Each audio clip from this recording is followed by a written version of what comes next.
একটা জিনিস খেয়াল করে দেখবেন যে যখন কোনো রাশির ব্যাপারে কথা হয় তখন আমরা নিজেদের রাশির ব্যাপারে জানতে খুব ইন্টারেস্টেড হয়ে যাই এবং আমরা তখন সাইকোলজিক্যালি আমাদের মধ্যে একটা জিনিস কাজ করে, সেটা হচ্ছে যে আমরা নিজেদের রাশির ব্যাপারে সবসময় সেই ভালো ভালো কথাগুলো শুনতে খুব ইন্টারেস্টেড থাকি। যেমন ধরুন সিংহ রাশি কতটা সিংহের মতো, বা সিংহ রাশি কতটা সূর্যের মতো উজ্জ্বল, বা মীন রাশি কি করে এতটা স্বপ্নদর্শী, বা আবার মকর রাশির লোক এটা যে শুনে খুব গদগদ হয়ে যায় যে তারা ইনবর্ন লিডার। কিন্তু আপনারা তো জানেন বাস্তবিক পক্ষে প্রত্যেকটা জিনিসেরই যেমন একটা উজ্জ্বল দিক আছে, সেরকম কিন্তু একটা অন্ধকার দিকও আছে। একটু মনে করে দেখুন তো যে আপনারা আপনাদের আশেপাশে এরকম কোন লোককে জানেন কিনা যে কিনা খুব সামান্য ব্যাপারে একদম চন্ডালের মতো রেগে যায়। একটু খোঁজ নিলে দেখতে পারবেন যে ম্যাক্সিমাম চান্স সেই লোকটার হচ্ছে মেষ রাশি। আবার এরকম কোন লোককে আপনারা আপনাদের আশেপাশে নিশ্চয়ই দেখে থাকবেন যে কিনা যতবার কমিটমেন্ট করে তার থেকে অনেক বেশিবার কমিটমেন্ট ফেল করে। খোঁজ নিলে দেখতে পারবেন যে 90% চান্স সেই লোকটার মিথুন রাশি। আপনাদের কি মনে হয় যে এই স্বভাবগুলো এইসব মানুষদের জাস্ট একটা অভ্যাস? অ্যাকচুয়ালি প্রত্যেকটা রাশির মানুষের মধ্যেই তার রাশি অনুযায়ী এই ধরনের কিছু নেগেটিভ স্বভাব থাকে। এই নেগেটিভ স্বভাবগুলোই হচ্ছে এই সব রাশির মানুষদের নেগেটিভ ট্রেট বা ডার্ক সাইড, এবং এই ডার্ক সাইড গুলো খুব ডিপ রুটেড হয় এবং এর জন্য কিন্তু এদের যথেষ্ট ক্ষতিও হয়। তবে একটা ভালো ব্যাপারও কিন্তু আছে, সেটা হচ্ছে এই নেগেটিভ ট্রেড গুলোকেই যদি এরা পজিটিভ দিকে টার্ন করে তাহলে এদের কিন্তু যথেষ্ট উন্নতিও হয়। আজকের ভিডিওতে আমি এই নিয়েই আলোচনা করব, এবং সব থেকে যেটা গুরুত্বপূর্ণ সেটা হচ্ছে আপনাদের ভিতরকার এই যে অন্ধকার দিকগুলো সেগুলোকে আপনারা কি উপায়ে পজিটিভ দিকে টার্ন করতে পারবেন সেটাও আপনাদের বলবো। সুতরাং বুঝতেই পারছেন যে ভিডিওটা একদিকে যেমন খুব ইন্টারেস্টিং হবে, সেরকম অন্যদিকে কিন্তু ভিডিওটা আপনাদের জন্য খুব কাজেরও হতে যাচ্ছে। তাই আপনি যদি আপনার এই অন্ধকার দিকগুলোকে জেনে আপনার ভিতরকার যে সম্ভাবনাগুলো আছে সেগুলোকে বের করে আনতে চান, তাহলে একদম শেষ অবধি ভিডিওটার সঙ্গে জুড়ে থাকবেন। নমস্কার, আমি আচার্য অরূপ দ্য ডিভাইনার চ্যানেলে আপনাদের সবাইকে স্বাগত। শুরু করার আগে একটা ছোট্ট অনুরোধ, সেটা হচ্ছে আপনারা ভিডিও তো অবশ্যই দেখছেন কিন্তু কেউ বেশিরভাগ আর কি সাবস্ক্রাইব করছেন না। প্লিজ প্লিজ প্লিজ অবশ্যই সাবস্ক্রাইব করবেন, আর লাইক কমেন্টস কিন্তু অবশ্যই করবেন। আপনাদের মনের ভিতরে যা আছে কমেন্টসে লিখে দেবেন, আমি কিন্তু উত্তর দিই। দেরি করব না, চলুন শুরু করা যাক। আপনাদের এনার্জি আর কোনো রাশির সঙ্গে ম্যাচ করে না, অসাধারণ। আপনারা একদম সেরকম যোদ্ধার মতো যারা জানে না ভয় কি জিনিস, কিন্তু কখনো কখনো আপনারা একদম চিন্তা ভাবনা না করেই একদম অ্যাকশন নিয়ে নেন। মনে করুন আপনার পার্টনার বা কোনো ফ্রেন্ড বা কোনো রিলেটিভ এর সঙ্গে কিছু হয়েছে, আর আপনি ইন নো টাইম একদম রেগে মেগে একটা মেসেজ করে দিয়েছেন, আবার পরক্ষণেই সেটা নিয়েই আবার অনুশোচনা করেছেন। এরকম তো আপনাদের সঙ্গে প্রায় হয়।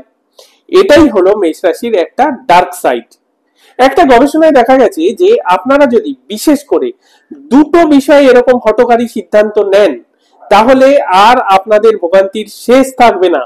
সেই দুটো বিষয় হলো ফিন্যান্স, অর্থ এবং রিলেশন। বুঝতেই পারছেন দুটোই খুব সেনসিটিভ বিষয়, সেই কারণে কোনো অ্যাকশন নেবার আগে অবশ্যই ভেবে নেবেন। তবে চিন্তা করবেন না, আমি আপনাদের একটা খুব সিম্পল কিন্তু এফেক্টিভ একটা টেকনিক বলে দিচ্ছি, আপনারা অভ্যাস করবেন, তাহলে এরকম আনরিপেয়ারেবল মিস্টেক থেকে আপনারা বেঁচে যাবেন। আপনারা যে কোনো রকম ডিসিশন নেবার আগে উল্টো দিক থেকে 10 থেকে 1 অবধি পজ দিয়ে দিয়ে কাউন্ট করবেন, একটু থেমে থেমে, এরকম 10, 9, 8 এরকম ভাবে, ঠিক আছে? বৃষ রাশি, আপনারা একবার কমফোর্ট জোনে ঢুকে পড়লে আর সেখান থেকে বেরোতে চান না। যদি ভালোর জন্য বা বেটারমেন্টের জন্য এটার প্রয়োজন হয় তাহলেও আপনারা বেরোতে চান না।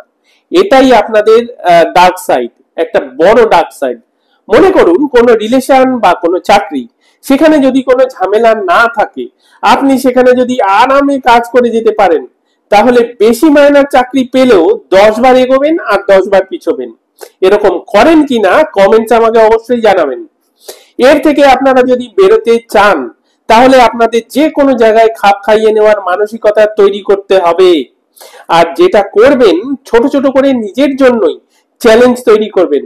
মনে করুন প্রত্যেক দিন একই রুটিনে চলবেন না, প্রত্যেক দিনের জন্য আলাদা আলাদা রুটিন সেট করুন, অথবা মাঝে মাঝে নিজের হবিগুলোকে চেঞ্জ করুন।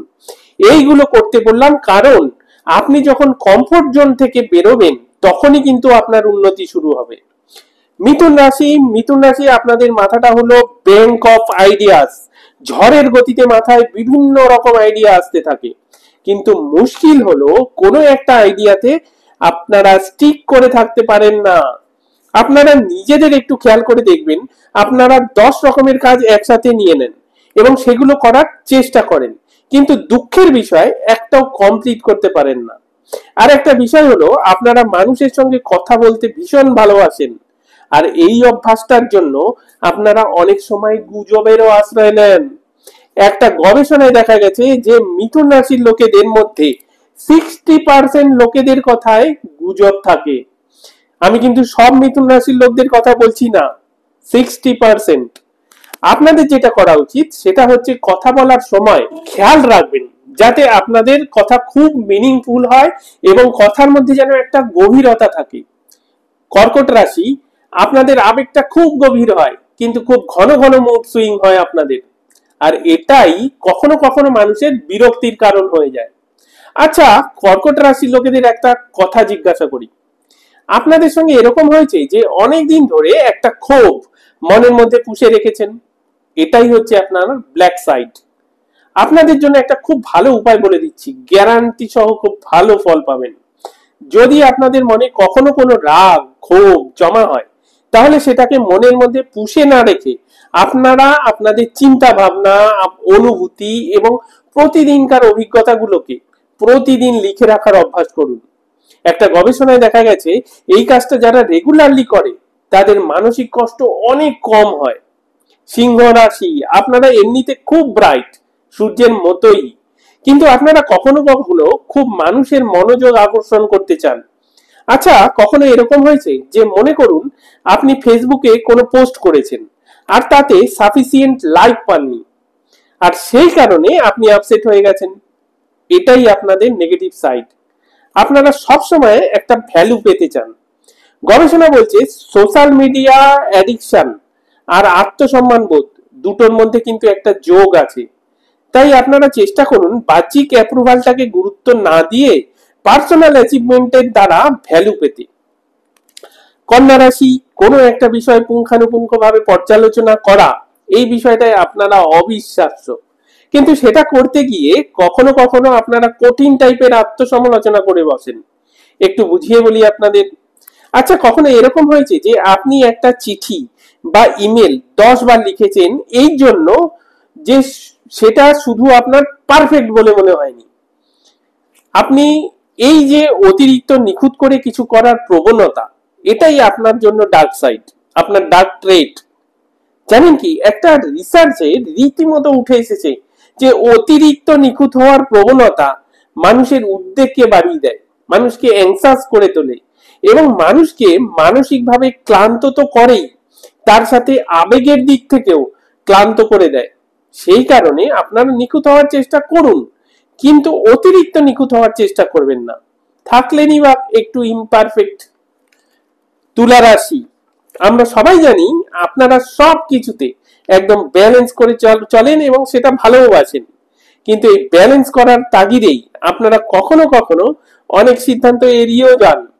অনেক সময় কোনো ডিসিশন নিতে আপনাদের অসুবিধা হয় এবং একটা পাকাপাকি সিদ্ধান্তে আসতে বেশ সময় নেন।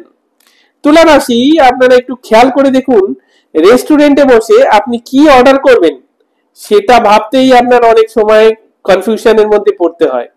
এটাকে বলা হয় ডিসিশন ফ্যাটিক, আর এটাই আপনাদের ব্ল্যাক সাইড। এর থেকে বাঁচার জন্য আপনাদের একটা ভালো উপায় বলে দিচ্ছি, সেটা প্র্যাকটিস করবেন। আপনারা কোনো ডিসিশন নেওয়ার জন্য একটা টাইম লিমিট সেট করবেন। মনে করুন আপনি ঠিক করলেন 5 মিনিটের মধ্যে বা একদিনের মধ্যে আমি এই ডিসিশনটা নেব, আর সেটা করবেন। বৃশ্চিক রাশি, আপনাদের ভালোবাসা খুব গভীর হয়, কিন্তু এই গভীর ভালোবাসা থেকেই আপনাদের মধ্যে একটা অন্যরকম অধিকার বোধ জন্মায়। সেটা কিরকম? আচ্ছা, আপনি কখনো কেবলমাত্র সন্দেহের বশে আপনার পার্টনারের মোবাইলটা স্ক্রল করেছেন? এটাই বৃশ্চিক রাশির ডার্ক সাইড। বিশ্বাসই একটা সম্পর্কের বুনিয়াদ, তাই বিশ্বাস করা অভ্যাস করুন। গবেষণা বলছে একটা স্ট্রঙ্গার রিলেশনশিপের জন্য খুব হায়ার লেভেলের বিশ্বাস কিন্তু দরকার। ধনুরাশি, আপনাদের অনেস্টি অত্যন্ত প্রশংসনীয়, কিন্তু কখনো কখনো সেটা খুব কঠিন হয়ে যায়। আচ্ছা, মনে করুন আপনি কখনো হয়তো সত্যি করেই সত্যি কথাটা বলেছেন, কিন্তু সেটা এতটাই রুডলি বলেছেন যে পরে আপনাকেই আফসোস করতে হয়েছে। এরকম হয়েছে? কমেন্টসে প্লিজ জানাবেন। এটা ধনুরাশির একটা ব্ল্যাক সাইড, এটার থেকে আপনাদের ওভারকাম করতে হবে। জানেন তো, মানুষ ভালো কথার থেকে মন্দভাবে বলা কথা বেশি মনে রাখে, তাই বলার আগে একটু চিন্তা করে নেওয়া, এটা অভ্যাস করবেন। মকর রাশি, আপনাদের অ্যাম্বিশন লেভেল মানুষকে ইন্সপায়ার করার মতো, কিন্তু কখনো কখনো এই অ্যাম্বিশনের জন্য আপনারা পার্সোনাল রিলেশন গুলোকে নেগলেক্ট করেন। কোনো পারিবারিক অনুষ্ঠান যেখানে আপনার যাওয়াটা খুবই উচিত ছিল, কিন্তু শুধুমাত্র কাজের জন্য আপনি সেখানে যাননি, এরকম হয়েছে? কমেন্টসে অবশ্যই জানাবেন। এটার থেকে ওভারকাম করাটা ভীষণ জরুরি, কারণ গবেষণায় দেখা গেছে ওয়ার্কিং লাইফের সাথে পার্সোনাল লাইফকে আপনি যত ভালো ব্যালেন্স করতে পারবেন, আপনার কাজের প্রোডাক্টিভিটি তত বাড়বে। তাই অফিসের একটা মিটিং ভেবেই ব্যক্তিগত সম্পর্কে টাইম দিন। কুম্ভ রাশি, আপনারা স্বাধীন চেতা মনোভাবের মানুষ, কিন্তু কখনো কখনো আপনারা মানুষকে দূরে ঠেলে সরিয়ে রাখেন। মনে করুন আপনাকে কেউ দরকারে মেসেজ করেছে, আর আপনি সেটা সারা দিনেও দেখলেন না, বা রিপ্লাই দেওয়ার কথা ভাবলে হলেও না। এরকম হয়? কমেন্টস করে সত্যিটা জানাবেন কিন্তু আমাকে। দেখুন, মানসিক স্বাস্থ্যের জন্য সামাজিকতা ভীষণ গুরুত্বপূর্ণ। 2 মিনিট কারোর সাথে কথা বললে না, আপনার মুড ভালো হয়ে যেতে পারে। তাই আপনারা চেষ্টা করবেন খুব বেশি নিজেদেরকে সরিয়ে না রাখতে। মীন রাশি, আপনাদের কল্পনা শক্তি খুব সুন্দর, কিন্তু কখনো কখনো সেটা ফ্যান্টাসি পর্যায়ে চলে যায়। অনেক সময়ই আপনার সম্পর্কে কোনো সমস্যা এলে সেটা আপনার চোখ এড়িয়ে যায়, কারণ আপনি অনেক সময় কল্পনার জগতে বাস করেন, বাস্তবতা দিয়ে বিচার করেন না। মেডিটেশন আপনাদের জন্য ভীষণ জরুরি, তার সাথে লেখার অভ্যাস করুন। যা মনে আসবে লিখবেন, তাহলে আপনি বাস্তবের মাটিতে থাকতে পারবেন এবং আপনার মেন্টাল ক্ল্যারিটি বাড়বে। একটা কথা জানবেন, প্রত্যেকটা রাশির যেমন একটা স্ট্রং দিক আছে, সেরকম কিন্তু প্রত্যেকটা রাশির একটা উইক দিকও আছে। কিন্তু আশার বিষয় এটা যে এই উইক দিকগুলোকে কিন্তু আপনার স্ট্রেংথে পরিণত করা যায়, এবং সেটা কিভাবে সেটা আমি আপনাদের প্রত্যেকের রাশি অনুযায়ী কিন্তু আলাদা আলাদা ভাবে আপনাদের জানিয়েছি। আমি আশা রাখবো যে আপনারা খুব মন দিয়ে শুনেছেন এবং সেইগুলোকে আপনারা প্র্যাকটিস করবেন, এবং তার সাথে আপনারা সব সময় আত্মসচেতন থাকার চেষ্টা করবেন। অ্যাকচুয়ালি আপনারা খুব খুব ভালো থাকবেন।